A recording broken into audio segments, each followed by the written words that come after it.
Next है आपका रक्त व स्रोतस। तो रक्त व स्रोतस के अंदर हम ये सारी डिजीज पढ़ने वाले हैं। 1 से 7 तक जो भी लिखी हुई हैं ये सारी डिजीज इसके अंदर पढ़ने वाले हैं। तो रक्त व स्रोतस का आपको नॉर्मल इंट्रोडक्शन सबको पता है, आप फर्स्ट के अंदर पढ़ चुके हो। तो स्रोतस के मूल क्या हैं रक्त व स्रोतस के? यकृत और प्लीहा, क्योंकि यही इसका फॉर्मेशन होता है। स्रोत और दृष्टि के निदान कौन से होंगे? रक्त के लिए रक्त है उष्ण वाला होगा, यानी कि जो पित्त की दुष्टि करेगा उसी से रक्त की दुष्टि होगी, तो निदान इसके वही होंगे। विदाही, स्निग्ध उष्ण द्रव्य पदार्थों का अति सेवन, अति आतप सेवन, ज्यादा धूप में बैठ रहे हैं, और अधिक वात का सेवन। और इसकी दुष्टि के लक्षण में हम कौन कौन सी डिजीज पढ़ने वाले हैं उनका 1 बाई 1 हम डिस्कस करते हैं। तो सबसे पहली जो डिजीज है वो है कामला। बहुत अच्छी डिजीज है, आपको ये बहुत अच्छे से समझ आएगी।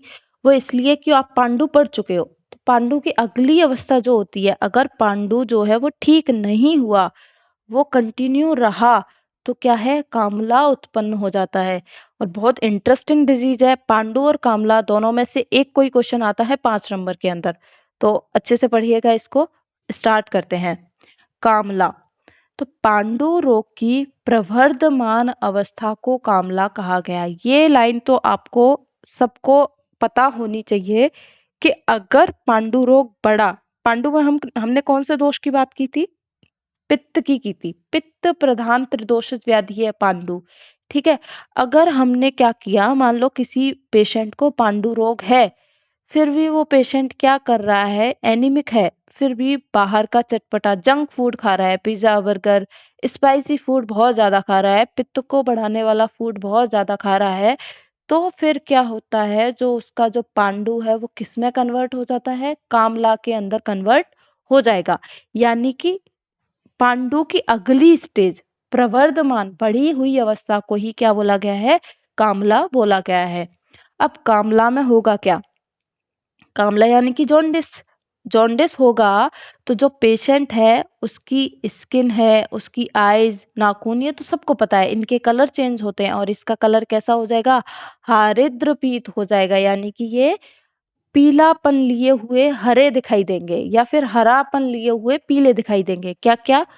जहां भी हमें कलर विजिबल हो सकता है, स्किन पर, आईज पर, नेल्स पर और फेस पर, इनका वर्ण कैसा हो जाएगा? हरिद्र और पीत हो जाएगा। फिर इसके हम निदान देखें, तो निदान कौन से होंगे ये आपको समझ आना चाहिए। प्रवर्धमान अवस्था है किसकी? पांडु की। तो निदान भी कैसे होंगे? पांडु के जैसे, यानी कि पित्तवर्धक निदान ही इसके निदान होंगे। तो निदान में आपको एक पांडु के निदान पढ़ लिए आपने, तो आपको कामला के भी निदान आ जाएंगे। अब वापस से देख लेते हैं एक बार और। क्षार, अम्ल, लवण सारे क्या करेंगे? पित्त को बढ़ाने वाले हैं। अति उष्ण, विरुद्ध व असात्म्य आहारों का अति सेवन करने से क्या होगा? पित्त बढ़ेगा और सारे दोष, वात और कफ की भी वृद्धि होगी। असात्म्य अपथ्य भोजन का सेवन क्या होगा? त्रिदोष प्रकोप होगा। शेम, उड़द, खली, तिल का सेवन सारे उष्ण प्रकृति के होते हैं, सारे उष्ण प्रकृति के होते हैं। ये क्या करेंगे? ये निदान फिक्स है। कौन सी व्याधियों में? जो पित्त प्रधान वाली व्याधि हैं उनके ये निदान फिक्स है, क्योंकि ये उष्ण प्रकृति के होते हैं। कुष्ठ के अंदर भी आप देखोगे यही निदान आएंगे, विसर्प के अंदर भी यही निदान आएंगे, पांडु के अंदर भी यही निदान आते हैं, कामला के अंदर भी यही निदान आते हैं। और इसके लिए आचार्यों ने एक लाइन लिखी गई है, निष्वाप माश पिन्याक तिल तेल निषेवणात्। ये आचार्यों ने चरक चिकित्सा के अंदर, चरक चिकित्सा 16 पांडु के अंदर ये लाइन लिखी गई है। ये निदान सेम होते हैं।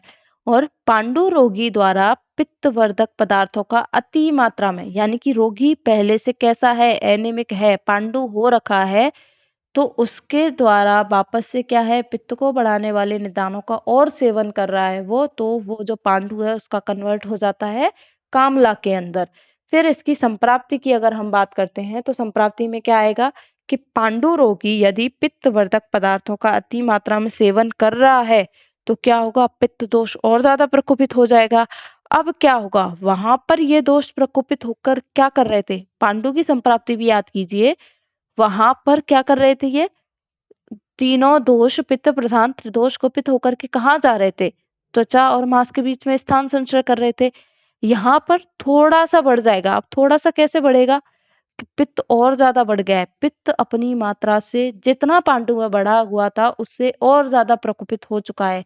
यानी कि पित्त की जो उष्ण गुण है वो अत्यधिक मात्रा में बढ़ गया है। अब जो पित्त की उष्णता के कारण यहाँ पर होगा क्या? रक्त और मांस ये दोनों जलना स्टार्ट हो जाएंगे। इन इनकी ये जलेंगे तब ये कलर दिखाई देगा हारिद्र। हारिद्र वर्ण इनकी वजह से दिखाई देगा। तो ये क्या करता है, रक्त व मांस धातु को जला करके कामला की उत्पत्ति। वहां ऐसा नहीं था, वहां रक्त नहीं जल रहा था, वहां रक्त जल नहीं रहा था, केवल स्थान संशय हो रहा था त्वचा और मांस के बीच में। मांस वहां भी इन्वॉल्वमेंट था, मांस धातु का इन्वॉल्वमेंट पांडु के अंदर भी था। लेकिन यहाँ पर जो पित्त की जो उष्णता की वजह से जो मांस धातु के अंदर जो जलियांश है और रक्त है, ये दोनों कैसे होने लगेंगे? जलने लगेंगे। जलने लगेंगे मतलब मांस धातु शुष्क होने लगेगी, व्यक्ति दुर्बल होने लगेगा धीरे धीरे। फिर क्या है और क्या है और क्या होगा इसके अंदर? एक और सिम्टम मेन है जो आप यहीं से क्लियर कर सकते हो। पित्त दोष बढ़ा हुआ है, उष्णता बढ़ी हुई है, यानी कि इस पेशेंट को फीवर जरूर होगा। जॉन्डिस में फीवर जरूर होगा, जरूरी नहीं है पांडु में हो या ना हो, लेकिन जॉन्डिस में होगा क्योंकि पित्त बहुत ज्यादा बढ़ा हुआ रहेगा। तो ये एक लक्षण भी यहाँ से आपका क्लियर हो जाता है। फिर हम बात करते हैं, अब पांडु के दो तरीके, सॉरी कामला के दो भेद बताए हैं। कई आचार्य तीन भी बोलते हैं, वैसे दो ही माने जाते हैं। शाखाश्रित कामला, कोष्ठाश्रित कामला। जो तीन और बोलते हैं वो बोल देते हैं उभयाश्रित कामला, यानी कि कोष्ठ शाखाश्रित कामला। ठीक है, तीन भेद इसके बताए गए हैं। तो सबसे पहले हम संप्राप्ति पढ़ते हैं, शाखाश्रित कामला। इंटरेस्टिंग है, सुनिएगा। क्या हुआ? निदान सेवन किया। कौन कौन से? त्रिदोष प्रकोपक निदान का सेवन या पित्त की प्रधानता वाले निदानों का सेवन किया।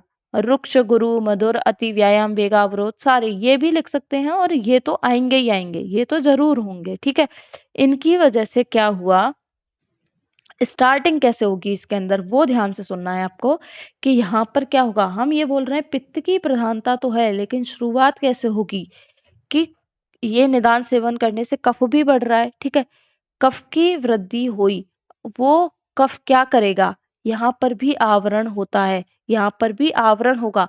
शाखाश्रित कामला के अंदर आवरण होगा। ठीक है, कैसे होगा कि जो कफ बढ़ा हुआ है, तो आपको जब आवरण के भेद बताए थे मैंने 42, उसके अंदर बताया था कि एक कफावृत वात भी उसका एक भेद होता है।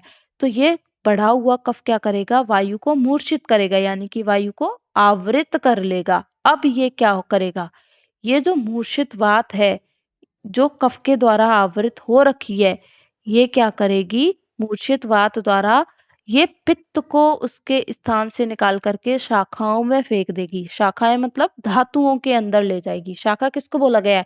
त्वचा और 6 धातुओं को शाखाएं मानते हैं। इनके अंदर ये मूर्छित वात, वायु मूर्छित है ऑलरेडी कफ के द्वारा, फिर भी ये क्या कर रही है, पित्त को उसके स्थान से निकाल करके ले गई। कहाँ ले गई? शाखाओं में ले गई। अब शाखा, अब देखो पित्त का स्थान मेन क्या है? कोष्ठ है। ठीक है, पित्त कहाँ रहेगा?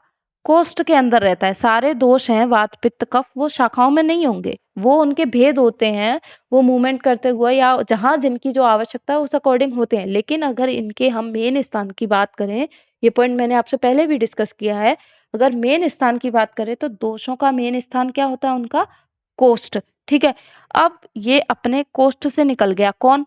पित्त। अब हमें रंजन, रंजन हो या कलर हो, पीत वर्ण किसकी वजह से दिखाई देता है? पित्त की वजह से दिखाई देता है। अब ये पित्त अपने स्थान से निकल के कहाँ गया? शाखाओं। शाखाओं मतलब त्वचा, नेत्र, मुख और मूत्र, इन जगह ये पहुंच गया। तो ये कैसे दिखाई देंगे? पीत वर्णी दिखाई देंगे। फिर उसके बाद एक और चीज है इंटरेस्टिंग, देखो मल का फॉर्मेशन कहाँ होगा? जीआईटी के अंदर। ठीक है, खाना खाया, डाइजेशन हुआ, एब्जॉर्प्शन हुआ, जो वेस्ट मटेरियल है वो डिफिकेशन के टाइम पे बाहर निकलेगा। मल के बारे में भी आपने सुना होगा कि मल का रंजन भी क्या कौन करता है? रंजक पित्त करता है। लेकिन पित्त तो कोष्ठ में से निकल के कहाँ पहुंच गया? शाखाओं में पहुंच गया। तो इम्पोर्टेंट, कैसे पहचानेंगे कोष्ठाश्रित और शाखाश्रित कामला को अलग अलग? वो पहचानेंगे इस लक्षण से।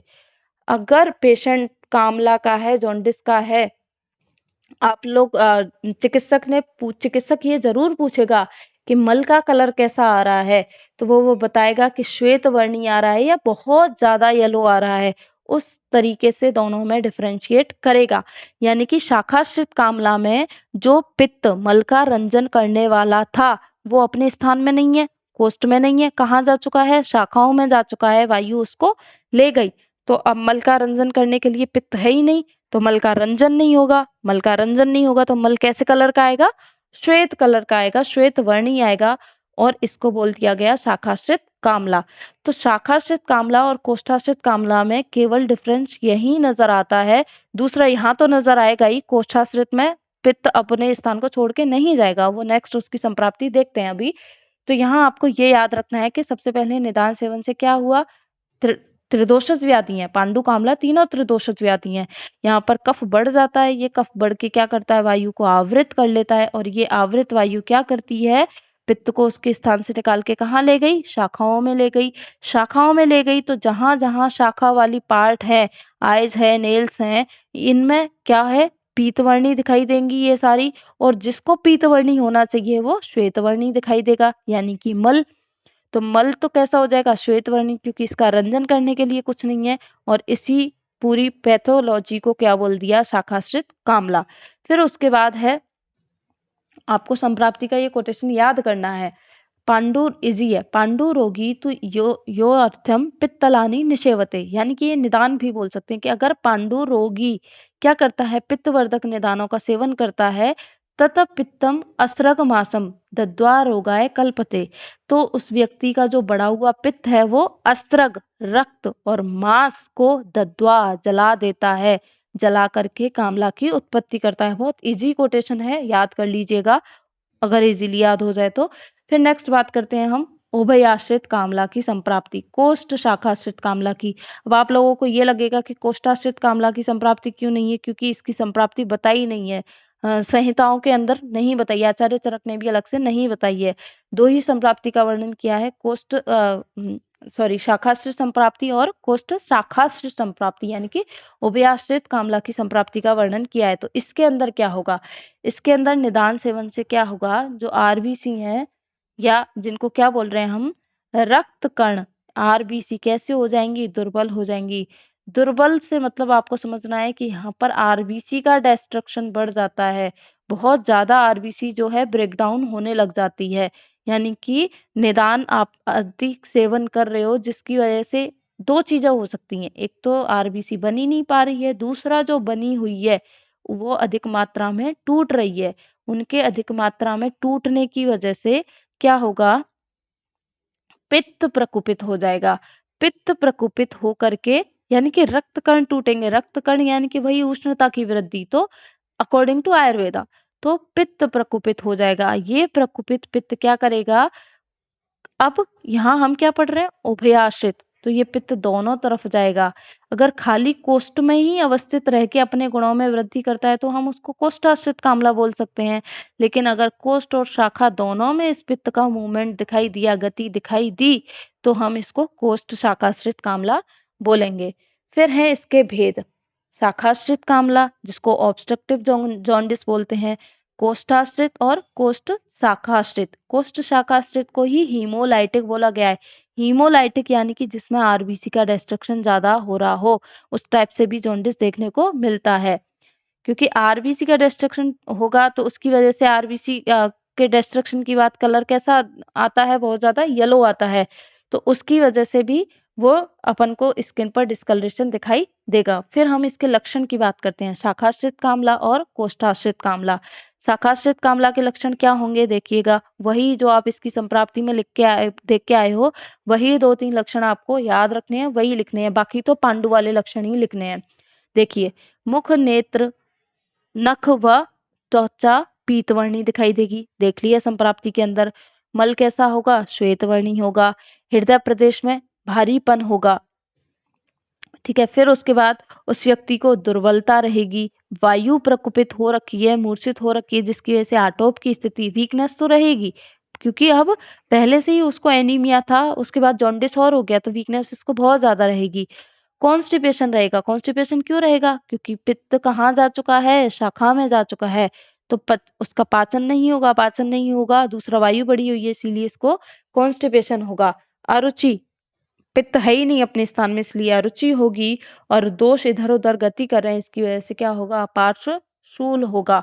फिर उसके बाद है कोष्ठाश्रित। कोष्ठाश्रित में क्या होगा, नेत्र, त्वक, मुख और नख का हारिद्र वर्णी। यहाँ पर पीत वर्णी था, यहाँ पर हारिद्र वर्णी है, दोनों के अंदर ऐसे ही डिफरेंस करना है। यहाँ पर पीत वर्णी है, यहाँ पर पित्त जो है यहाँ पर क्या है, बहुत ज्यादा जीर्ण अवस्था में, जीर्ण अवस्था में हो जाएगा तब ये हारिद्र वर्णी दिखाई देगा। फिर है अब यहाँ पर क्या है, यहाँ पर तो उसने अपना स्थान छोड़ा नहीं है, पित्त अभी भी अपने स्थान में है। देखो आपको ऐसे डाउट नहीं करना है, यहाँ पर पित्त ने अपना स्थान छोड़ दिया है पूरी तरीके से, ठीक है, यहाँ पर अपना स्थान नहीं छोड़ा है, तो यहाँ पर मल मूत्र पर के कलर पर कोई इफेक्ट नहीं दिखाई देगा, यानी कि उनका कलर नेचुरली रहेगा। मल मूत्र का पीत व रक्त वर्णी दिखाई देना, रक्त वर्णी तब हो सकता है जब क्या है, अगर वहां पर क्या है, हीमोलाइटिक की कंडीशन भी चल रही हो तो उसके साथ ब्लड बाहर आ सकता है, लेकिन यहाँ पर मल मूत्र है उनका पीत वर्णी होना ही होगा, यहाँ पर क्या है, श्वेत वर्णी होंगे। फिर है उसके बाद इसका जो इसकी एक पहचान है वो याद रखनी है। यहाँ पर क्या है, शारीरिक वर्ण कैसा हो जाता है, बरसाती मेढक के समान पीला हो जाता है। जो पूरी स्किन है वो कैसी हो जाती है, मेढक की स्किन कैसी रहती है, चिपचिपी सी हरी। आपने अगर मेढक को देखा हो चिपचिपा सा हरा जैसा, हारिद्र पीत लिख लेना यहाँ पे, बरसाती मेढक के समान पीला, हरा पीला लिख लेना, हारिद्र भी लिख लेना। मेढक कैसा होता है, हल्का सा ग्रीनिश दिखाई देता है, स्किन कैसी हो जाती है उसकी, चिपचिपी सी दिखाई देती है। तो त्रिदोष प्रकोप की वजह से उसकी यहाँ पर क्या है, जो कलर हो जाएगा वो बरसाती मेढक के समान दिखाई देता है। ये उपमा दी गई है कोष्ठाश्रित कामला के अंदर। फिर है इंद्रियों को अपने विषय ग्रहण करने में असमर्थता, क्योंकि वीकनेस, दुर्बलता तो यही देख ली, दुर्बलता है, ब्लड की सप्लाई मिल ही नहीं रही, न्यूट्रिशन मिल ही नहीं रहा, तो कार्य कर ही नहीं पाएंगी। दुर्बलता होगी, अरुचि होगी और कृशता तो होनी है, क्योंकि क्या है, ब्लड की कमी है, धीरे धीरे क्या होगा, सभी धातुओं की कमी हो जाएगी। अगर बहुत जीर्ण स्थिति तक कामला पहुंच गया है तो सभी धातुओं की कमी होने की वजह से कृशता भी उसको होगी। फिर है कुंभ कामला। आपको पांडु के अंदर आप ये नाम आपने देखे होंगे, हलीमक, पानकी, ये सब थे, तो वो थोड़ा थोड़ा सा ही बताया गया है इनके बारे में, डिटेल इनकी ज्यादा है नहीं। कुंभ कामला क्या है, कुंभ का अर्थ होता है घड़ा, घड़े जैसी, घड़ा, घड़ा जो होता है उसको या कोष्ठ को ही क्या बोला जाता है, कुंभ बोला जाता है। तो कुंभ कामला क्या है, कुंभ का अर्थ है कोष्ठ, अतीर्ण कोष्ठ